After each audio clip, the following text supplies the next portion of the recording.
اللهم صل على محمد وآل محمد. شلونكم متابعيني؟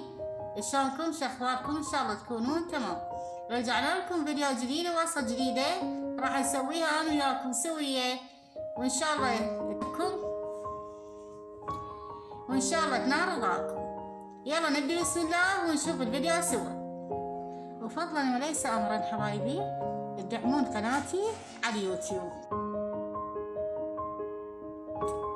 عندنا هنا كيلو من الدجاج حبايبي. هذه الأكلة راح نسويها اليوم هو ستيك الدجاج، نقدر نفرزه على شهر رمضان المبارك، يفيد بالسحور وبالفطور، يعود علينا وعليكم بالصحة والسلامة.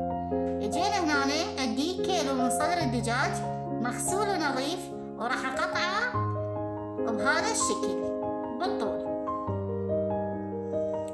كل قطعة تصير 3 قطع خفيفات، يعني راح أسويها خفيفة حتى تصير مقرمشة عندنا. ما راح نسوي الستيك ثقيل، لا راح نسوي قطع دجاج مقرمشة وخفيفة. أول شي عندنا راح نقسم الصدر دجاج بهذا الشكل. كل صدر دجاج سويته 3 قطع. هنا حبايبي راح أقطع كل الكمية اللي عندنا، وبعدها راح نبدي نتبلها بالتوابل الموجودة عندنا.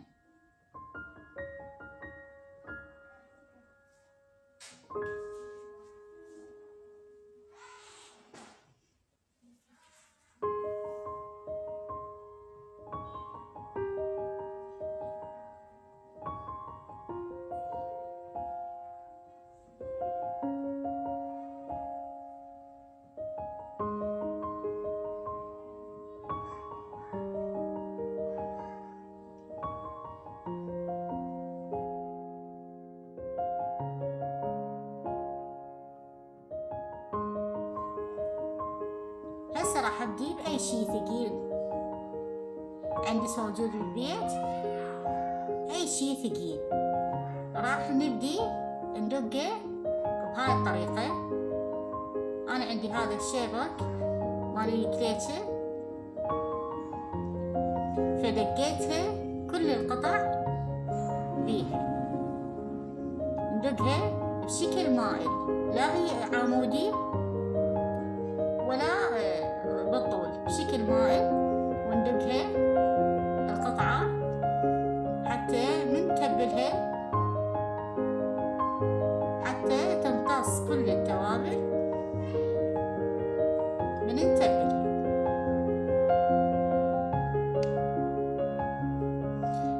هسه حبايبي راح ادق كل الكمية مالتنا، وبعدها ارجع لكم.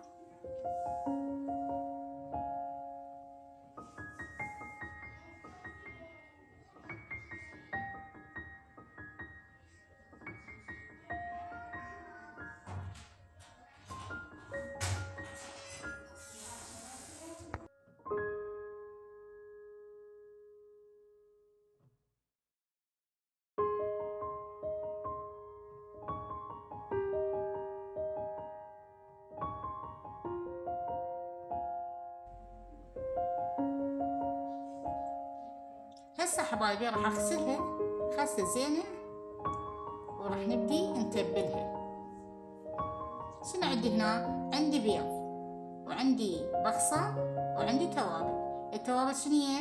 فلفل اسود، ثوم مطحون، شوية بابريكا. عندي هنا راح اضيف اول شي الثوم المطحون للبيض وللبصل. هنا راح اضيف البصل الباودر للبيض وللبصل. هنا راح اضيف الفلفل الاسود هم للبيض وهم للبصل. راح اضيف شويه بابريكا، مو هواي، ليش؟ لان لونها احمر، واحنا ما نريد اللون الاحمر، احنا نريد لونه ذهبي.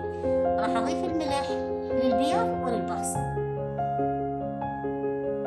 راح اخلطهم كلهم سوا حتى تتبل. هسه راح نبدي نخلط كل التوابل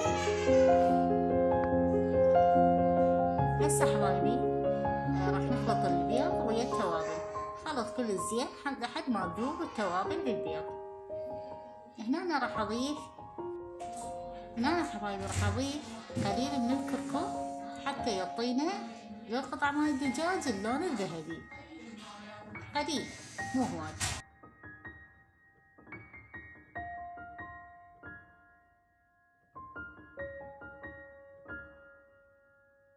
هنا أنا عندي هذه الخفاقة راح استخدمها حتى تذوب لنا البهارات في البيض، بس مجرد ما يذوب. وهذا هو.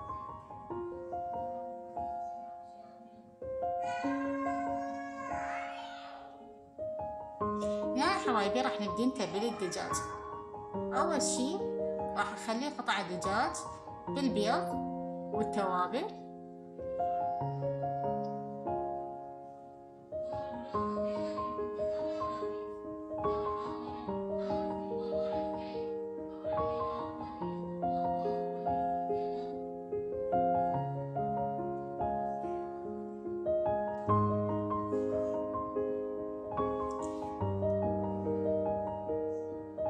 بعدها حبايبي راح أشيلها وأخليها بالطحين، أنفضها نبضة زينة، أنفضها. بعدها أرجعها بالبيض،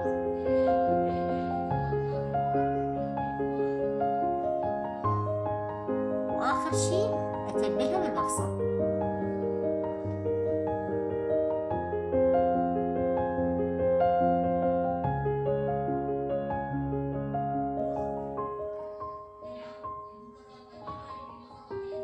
بعدين هذا هو. جينا هاي القطعة الثانية نخليها، شلتها من البيض وراح أخليها بالطحين. بعدها أرجعها للبيض، وبعدها أتبلها بالبصل.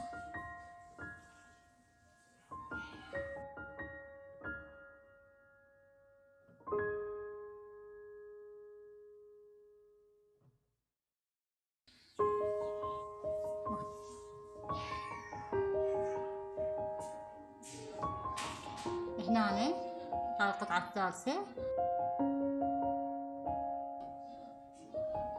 أشيلها من البيض، راح أخلي قطع دجاج بالبيض. هنا هاي القطعة خليتها بالطحين، وراح أرجعها للبيض، وآخر شي أتبلها بالبصل. ونكمل كل قطع الدجاج بهذه الطريقة. وأنا أعتذر حبايبي شوية صوتي بسبب المرض.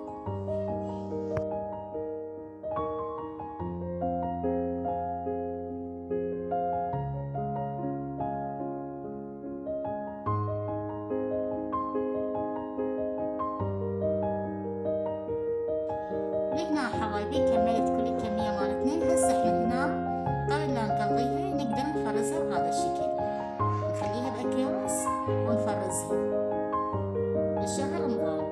وهسه انا شو راح اسوي؟ راح اقليها مباشرة، لا افرزها اجمدها ولا انتظر عليها، راسا راح اقليها ومدفوك عندنا زيت حامي، ونقليها تقلاها كل السهل.